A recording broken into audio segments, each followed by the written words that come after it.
Hello guys, what's up? Dear learners, in this Arabic session, we are going to learn Arabic grammar and translation. Here guys, we have a playlist that means so we are going to start our this session Arabic grammar and translation. This would be the first video, and here after that we are going to make more videos. Okay, and here you're going to learn Arabic grammar and translation from the beginning level to the advanced levels. Here we'll give you the complete course for Arabic grammar and translation. Here will be a complete playlist.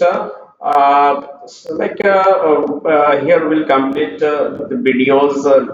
Here approximately 50 to 60 videos will be uploaded. Okay, in this session, in this course. Okay, so please guys, if you are really very interested in learning Arabic grammar and translation, please subscribe our YouTube channel Interactive Language Classes, and don't forget to share, like, comment. Okay, without any delay, we're going to start this video. Please have, guys, if you're really very beginner, so here in this session grammar and translation classes Arabic noun. Firstly, we're going to start the class the help of Arabic noun. So guys, in Arabic language there are two types of noun. First one, what? Common noun, nakira. Common noun is called nakira, and second one is proper noun. Proper noun is called marifa. Okay, so here we came to know common noun is called nakira and proper noun is called marifa. Okay, here after that we are going to tell you sign of common noun. Sound of common noun. First one, tanwin. Tanwin, what does it mean? Tanwin means double. Double what? Double pesh, double zabar and z. Okay, if you're foreigners, okay, that's called zamma, fatha and kasra. Zamma, fatha and kasra. Okay, like that. Second one, the second sign here, animal names and things names will be common. And here when going to translate, it will be translated by an.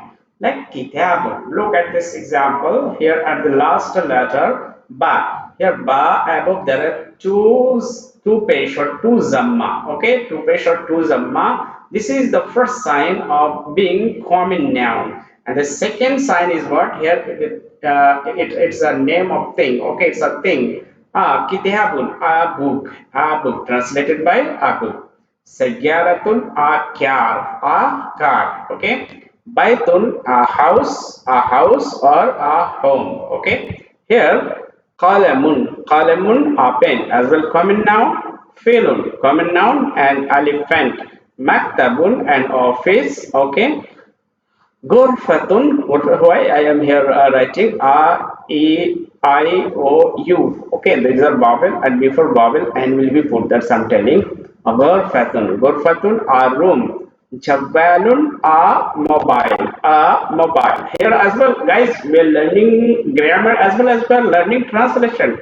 Not only grammar, we are learning translation as well. Okay. So first class common noun and proper noun, and about common noun we are learning that common noun, the first sign of common noun is what?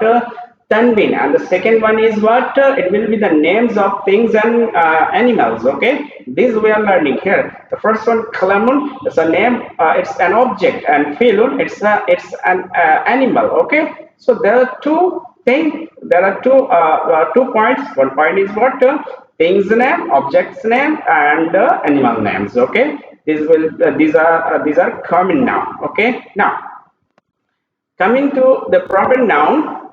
Sign of proper noun. Signs of proper noun is first one, person names. Okay, all person names will be proper already. B, place names. Place names are proper already. C, common noun plus al. When there is common noun and we want to transform the common noun into proper one. Okay, so firstly you will have to put before common noun al, and after putting al, the common noun will be proper noun. Okay, and the translation, and we will have to translate the Muhammad. So we cannot say the Muhammad, only Muhammad. Okay, Abbas.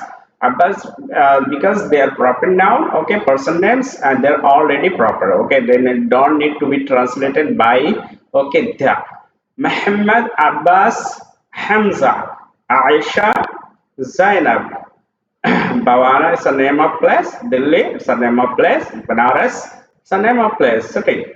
Al Kitabu, where the Kitabun is a common noun, and we put al, and it's becoming already Al Kitabu. And guys, one thing you will have to remember that when you are going to transform the common noun into proper, firstly you will have to put al, okay, and after putting al, it will not accept tanween, it will accept only single dhamma.